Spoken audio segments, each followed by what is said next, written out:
ഈ വീഡിയോൻ്റെ ക്വാളിറ്റി വളരെ മോശമായിരിക്കുമേ. പക്ഷെ ഞങ്ങൾ നടത്തിയ ഏറ്റവും നല്ലൊരു യാത്രേൻ്റെ വീഡിയോ ആണ് കേട്ടോ. അത് കളയാൻ തോന്നില്ല, അതുകൊണ്ടാണ് ഞാൻ ഇതിൽ അപ്ലോഡ് ചെയ്യുന്നത്.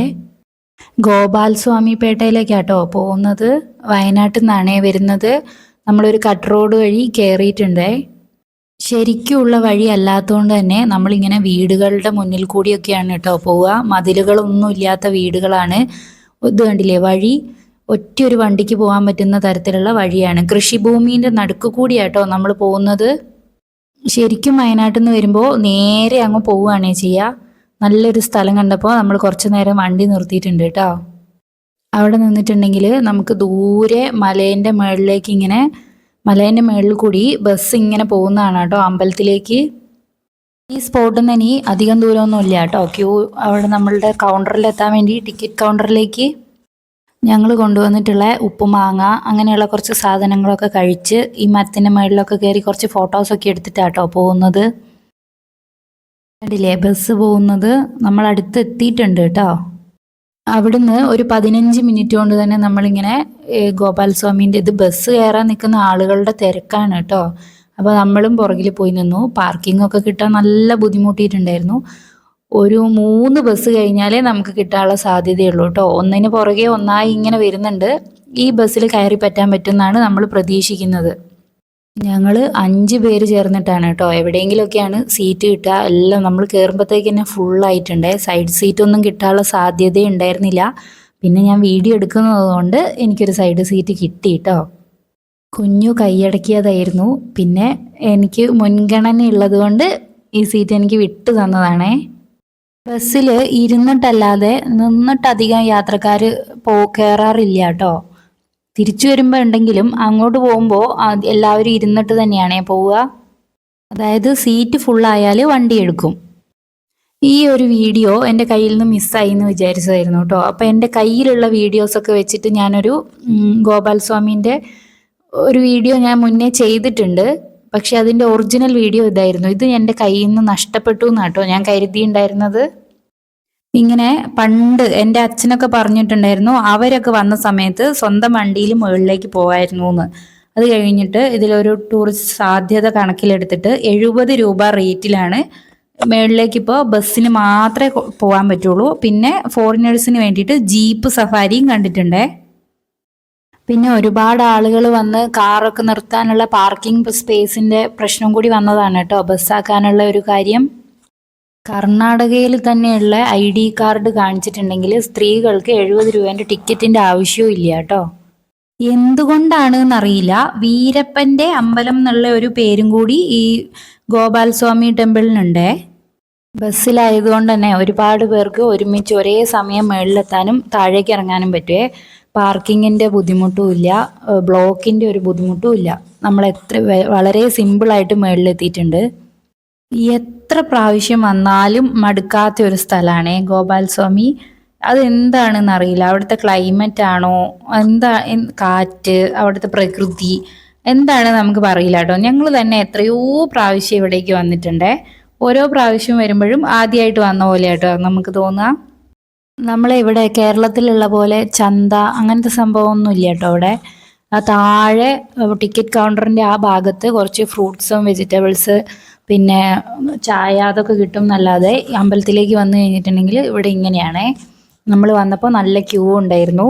പക്ഷെ നമ്മൾ അറിയുകയില്ല കേട്ടോ. ഇത് കുറച്ചൊരു ലേറ്റ് ആവാൻ കാരണം ഉള്ളിൽ ഒരു കുഞ്ഞി കൃഷ്ണനെ നമ്മളുടെ കയ്യിൽ തന്നിട്ട് അവർ തലയിൽ ഒരു ദണ്ട് പോലത്തെ സാധനം വെച്ച് പ്രാർത്ഥിക്കും. അപ്പോൾ കുറച്ചൊരു സമയം വൈകും. അതുകൊണ്ടാണ് നമുക്കിങ്ങനെ ചെറിയൊരു ക്യൂ നിൽക്കേണ്ടി വരുന്നത്. അതല്ല, അതിൻ്റെ ആവശ്യമില്ല. ഇത് വെറുതെ തൊഴുതിട്ട് വന്നാൽ മതി എന്നുണ്ടെങ്കിൽ നമുക്ക് വേഗം തൊഴുതിറങ്ങാം കേട്ടോ. നമ്മളെ കാല് പൊള്ളാതിരിക്കാൻ വേണ്ടിയിട്ട് അവരിങ്ങനെ വെള്ളം ഒഴിച്ച് തരുന്നുണ്ട് നിലത്തൊക്കെ. മേല് കാറ്റുള്ളത് കൊണ്ട് ചൂടാവില്ല, പക്ഷെ നിലം ചവിട്ടുമ്പോൾ ലേശം ചൂടുണ്ടായിരുന്നു കേട്ടോ. അതുകൊണ്ട് ഇവർ വെള്ളം ഒഴിച്ചത് ഭയങ്കര ആശ്വാസമായിട്ടുണ്ടേ. ഞാനും കുഞ്ഞുവും വേഗം തൊഴുതിറങ്ങി. നമ്മളെ കൂടെ ഉണ്ടായിരുന്ന ചിറ്റയും കുട്ടനും അഞ്ചു ഒന്നും അവരൊക്കെ കൃഷ്ണനെ ആക്കാൻ വേണ്ടിയിട്ട് നിൽക്കുകയായിരുന്നു കേട്ടോ. ഞങ്ങൾ പുറത്തിറങ്ങിയാൽ നമുക്കിങ്ങനെ ഭക്ഷണം തരും. ഇത് ഇവിടുത്തെ പ്രസാദമാണ്.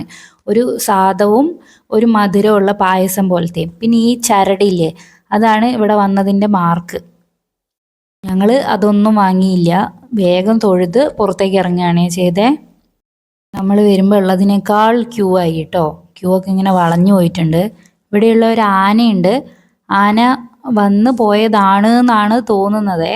നമ്മളിപ്രാവശ്യം കണ്ടില്ല. ഞാൻ ഇതുവരെ കണ്ടില്ലായിരുന്നു കേട്ടോ ആനേനെ. അവസാനം നമ്മൾ ആനേനെ കാണുന്നുണ്ടേ. പുറത്തേക്ക് ഇറങ്ങിയപ്പോൾ ആളുകളെല്ലാം ഇങ്ങോട്ട് നോക്കിയിരിക്കുന്നത് കാണുന്നുണ്ട് കേട്ടോ. അതെന്താണെന്ന് മനസ്സിലായിട്ടൊന്നും ഉണ്ടായിരുന്നില്ല. ഈ ചേട്ടൻ ഭക്തിഗാനാണ്, എന്താണ് നാമമാണോ എന്താ അറിയില്ല, അവരെ ഭാഷയിൽ എന്തോ ഒരു ഇതിങ്ങനെ ചൊല്ലുന്നുണ്ട് കേട്ടോ. നമുക്ക് ഇവർക്ക് പൈസയൊക്കെ കൊടുക്കാൻ പറ്റും. അപ്പോൾ ഇവിടുന്ന് നമ്മളിപ്പോൾ തൊഴുത് ഇറങ്ങാൻ നോക്കുകയാണ് കേട്ടോ. ഇനി നമ്മൾക്ക് ബസ് കിട്ടണം. ബസ് കിട്ടാൻ ബുദ്ധിമുട്ടൊന്നുമില്ല, കുറച്ച് നേരം നിൽക്കേണ്ടി വരും. എന്നാലും ബസ്സുകൾ വന്നും പോയും കൊണ്ട് തന്നെ നിൽക്കുന്നുണ്ട് കേട്ടോ. ഈ ചേട്ടൻ ഞാൻ പൈസ കൊടുത്തത് കൊണ്ട് എനിക്ക് വേണ്ടിയാണ് പാടുന്നത്.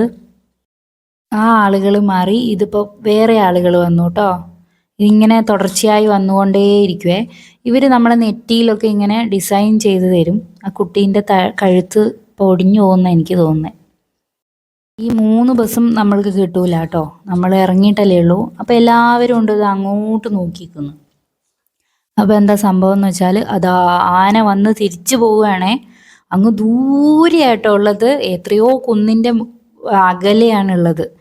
അങ്ങനെ നമ്മൾ താഴെ എത്തിയിട്ടുണ്ട്. ഇത് ഇനിയും പോകാനുള്ളവരെ ക്യൂ ആണേ. താഴേന്ന് ചെറിയൊരു ചായയും പിന്നെ കരിമ്പിൻ ജ്യൂസൊക്കെ കുടിച്ചിട്ട് ഞങ്ങൾ വീണ്ടും എങ്ങോട്ടൊക്കെയോ പോയി കേട്ടോ. രാത്രിയായപ്പോഴാണ് വീട്ടിൽ കയറിയത്. ജസ്റ്റ് ഇങ്ങനെ ഡ്രൈവ് ചെയ്ത്, വണ്ടിയിൽ നിന്നൊന്നും ഇറങ്ങുന്നില്ല, വെറുതെ ഇങ്ങനെ ഡ്രൈവ് ചെയ്യുക.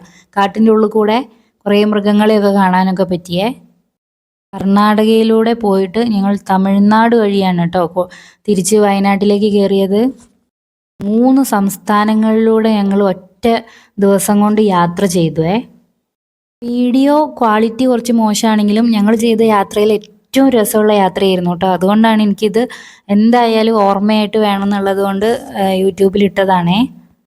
നല്ല ക്യാമറയിൽ നല്ല വീഡിയോ എടുക്കാൻ പറ്റുമെന്ന് ഞാൻ വിചാരിക്കുന്നു. ഇനിയും ഗോപാൽസ്വാമി പോകാൻ ഇഷ്ടമാണ് കേട്ടോ ഞങ്ങൾക്കൊക്കെ. ഒരു ഫെബ്രുവരി വരെയൊക്കെ അവിടെ ഗോപാൽസ്വാമി പോകാനുള്ള രസം ഉണ്ടാവുള്ളൂ കേട്ടോ. പിന്നെ വെയിലായി കരിയാൻ തുടങ്ങേ മലകളൊക്കെ. അപ്പോൾ നിങ്ങളാരെയും പോകാൻ ഉദ്ദേശിക്കുന്നുണ്ടെങ്കിൽ ഫെബ്രുവരീൻ്റെ ഉള്ളിൽ പോകണേ. പിന്നെ ജൂൺ ജൂലൈ മാസങ്ങളിൽ, മാർച്ച് ഏപ്രിൽ മെയ്യിൽ പോകാത്തയാട്ടോ നല്ലത്. അപ്പോൾ വേറൊരു വീഡിയോ ആയിട്ട് വരാം. മൃഗങ്ങളെയൊക്കെ കണ്ടില്ലേ, കുറേ മാനുകളെ കണ്ടു കേട്ടോ ഞങ്ങൾ.